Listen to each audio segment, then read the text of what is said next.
Don't forget, you can reach the latest episode of Potomac Watch anytime. Just ask your smart speaker, play the Opinion Potomac Watch podcast. That is, play the Opinion Potomac Watch podcast. From the opinion pages of the Wall Street Journal, this is Potomac Watch. Welcome back. I'm Paul Gigot with Potomac Watch, here with Bill McGurn and Joe Sternberg. Joe, we still, to your point about the potential for future conflict, Israel is determined, by all accounts, to retaliate against Iran for that missile attack 3 or so weeks ago. Sent 200 ballistic missiles at Israel. Its second direct attack on Israel since April. And they're going to respond. And the Biden administration has been leaking that its advice to Netanyahu is don't attack the nuclear facilities in Iran, the nuclear program, and don't attack the oil facilities, oil export facilities that are the main source of its financing through its oil exports. So that leaves military targets.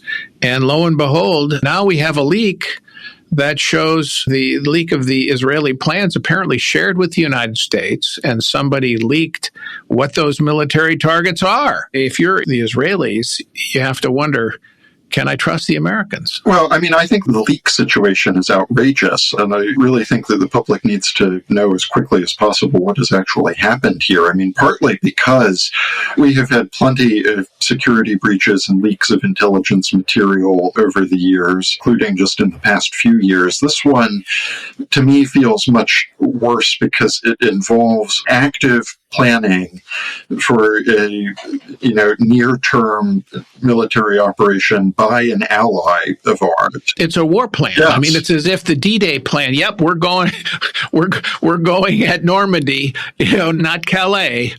It's just incredibly irresponsible. This has been allowed to happen. And again, I think that the only thing I can say at this point is that the public urgently needs to get a clearer understanding of exactly how this has happened. I mean, was it some sort of hack or intrusion from outside, or was it some sort of leak from inside? And if so, who was responsible for it, and what can we figure out about why? Because, I mean, this is very dangerous, not just from the perspective of the impact that it has on Israel's retaliatory attack against Iran, but also because, as you were hinting at, Paul, I mean, the message to all of our allies is, can you really trust the U.S. when you share sensitive information with Washington? And I think that we cannot allow to persist a situation where allies are worried about that. We shouldn't separate this events. You can't separate any events now from the U.S. election campaign.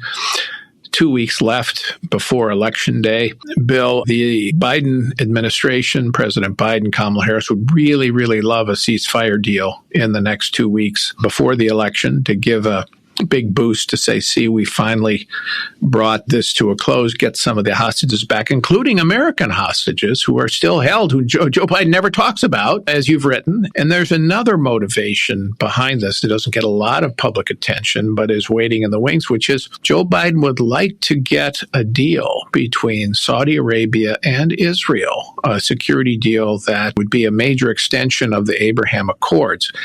Behind the scenes, Secretary of State Antony Blinken has been working on this. The Saudis, Mohammed bin Salman, the Crown Prince, very interested in this. Netanyahu as well. But MBS, the Saudi Crown Prince, wants the Gaza war to be over before he can move ahead with this. But this is another driver. Biden would like to accomplish this in the lame duck post-election period. I think he has more of a chance if Kamala Harris is elected, because people think, she'll be even weaker and so forth. And I think the prince and stuff might be more inclined to go with what they would think is the best deal they can. If Trump's elected, I think all bets are off. The Israelis won't be under any such pressure. I mean, I think Benjamin Netanyahu has made it clear there'll be a deal when he thinks the time is right for a deal, not when it's politically expedient for Joe Biden or Kamala Harris or even Donald Trump for that matter. And so far he's calculated it's not the time. Maybe he'll change in the lame duck, but I think he feels a little liberated, a little justified by what they've been doing, and they want to capitalize it. I think you're right, Bill. Netanyahu is now stronger at home. And consider the irony of from 6 months ago when Chuck Schumer, the New York Democrat head of the Senate, issued that tremendous attack on Bibi Netanyahu. Joe, I'm going to give you the last word. That basically said he's the wrong leader for Israel at this time. It was highly unusual to attack an ally's leadership during a wartime. And now Netanyahu looks like it's possible he could outlive as a political leader a Democratic president and vice president, depending on who wins the election in 2 weeks. Look, we don't carry water for Benjamin Netanyahu. There are things that he does that we agree with, things that he might do that we disagree with, but ultimately he is the democratically elected head of an American ally. And it's hard to argue with his judgment based on the results. And I think that the thing that the Israelis have understood is that you need both the talking and the big stick, that you have to be prepared to negotiate when it is in your interest and when you think that there are the conditions for that to be productive, as with some of the short-term ceasefires that they've negotiated, or even the history of negotiating other Abraham Accords back in the Trump administration. But there are times when you have to be prepared to use military force to defend your country. And I think that has been the key insight that has put him in that situation, and why the Biden administration has so often seemed to be flat-footed by developments in the region. Well, let's hope that we can get a ceasefire here, one that is compatible both with getting the hostages back, but also compatible with Israeli security. And that means the end of Hamas as a military force in Gaza. Thanks, everybody, for listening. We're here every day on Potomac Watch. And 2 weeks to go before the election. It's going to be one heck of a ride.